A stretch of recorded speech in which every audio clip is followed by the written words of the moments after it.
తమిళనాట రాజకీయం crime thriller సినిమాను తలపించి ట్విస్టుల మీద ట్విస్టులతో రసవత్తరంగా సాగుతోంది. పొలిటికల్ స్టవ్ మీద అరవ సాంబార్ కుతకుత ఉడుకుతోంది. సెగలు పొగలు కక్కుతోంది. క్షణక్షణం ఉత్కంఠ రేపుతోంది. 108 స్థానాలతో అతిపెద్ద పార్టీగా టీవీకే అవతరించింది. పక్క పార్టీల నుంచి ఓ 10 మంది కలిసి వస్తే విజయ్కు సీఎం పదవి లాంఛనమే అనుకున్నారు. కానీ లోక్ భవన్లో అడుగు పెట్టాక అసలు సంగతి అర్థమైంది.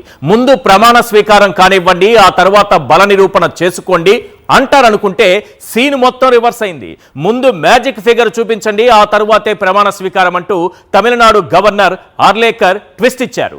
దీంతో లోక్ భవన్ చుట్టూ రాజకీయం తిరుగుతోంది. పోని కలిసొచ్చే పార్టీలను కలుపుకొని ప్రభుత్వ ఏర్పాటు చేద్దామనుకుంటే అది అంత ఈజీగా కనిపించడం లేదు. కొన్ని షరతులతో కాంగ్రెస్ పార్టీ ముందుకొచ్చింది. ఇక వామపక్షాలు, వీసీకే పార్టీలు విజయ్కు మద్దతు ఇవ్వడంపై ఊగిసలాడుతున్నాయి. సిపిఐ, వీసీకే పార్టీలు సానుకూలంగా స్పందిస్తున్న మద్దతుపై అధికారికంగా ఎలాంటి ప్రకటన చేయలేదు. ఈ గ్యాప్లో విజయ్కిచ్చిన భద్రతను తగ్గించడం, ఆయన కాన్వాయ్ ఎలా కేటాయిస్తారంటూ డీజీపీని గవర్నర్ క్వశ్చన్ చేయటం, గవర్నర్ తీరును ఖండిస్తూ రేపు తమిళనాడు వ్యాప్తంగా కాంగ్రెస్ పార్టీ నిరసనలకు పిలుపునివ్వడం, ఈ పరిణామాలన్నీ పొలిటికల్ హీట్ను మరింత పెంచేశాయి. ఇంతకీ తమిళనాట కొత్త ప్రభుత్వం ఎప్పుడు కొలువుదీరనుంది? టీవీకేతో కలిసొచ్చే పార్టీలేంటి? ఈ పొలిటికల్ పద్మ వ్యూహాన్ని విజయ్ ఎలా ఛేదించబోతున్నాడు? ఈ ప్రశ్నలతో పాటు ప్రధానంగా వినిపిస్తున్న ఓ 10 ప్రశ్నలేంటో ఒక్కసారి మనం స్క్రీన్ పైన చూద్దాం. Right, question number 1. ఒక రాజకీయ పార్టీ తమ బలం ఇది అని నిరూపించుకోవాల్సింది చట్టసభల్లోనా, గవర్నర్ ఉండే లోక్ భవన్లోనా? Question number 2. తమిళనాడు ఎన్నికల్లో 108 స్థానాలతో అతిపెద్ద పార్టీగా అవతరించిన ఇన్ని అడ్డంకులేంటి?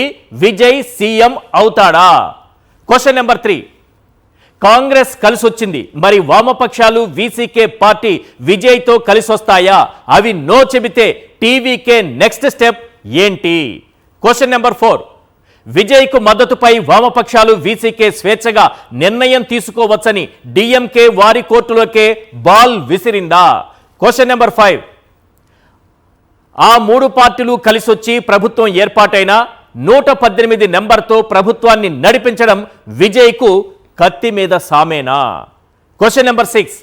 ప్రభుత్వ ఏర్పాటుకు మ్యాజిక్ ఫిగర్ ఉండాల్సిందేనని గవర్నర్ అంటున్నారు. బీజేపీ పాలిత రాష్ట్రాల్లో ఇలానే జరుగుతోందా? Question number 7. 2018 కర్ణాటకలో బీజేపీ మ్యాజిక్ ఫిగర్ అందుకోలేకపోయినా యడ్యూరప్పతో గవర్నర్ ప్రమాణ స్వీకారం చేయించలేదా? Question number 8. టీవీకే ప్రభుత్వ ఏర్పాటులో తాము ఎలాంటి అడ్డంకులు సృష్టించబోమని ప్రకటించి స్టాలిన్ మరో మెట్టు ఎక్కారా? Question number 9.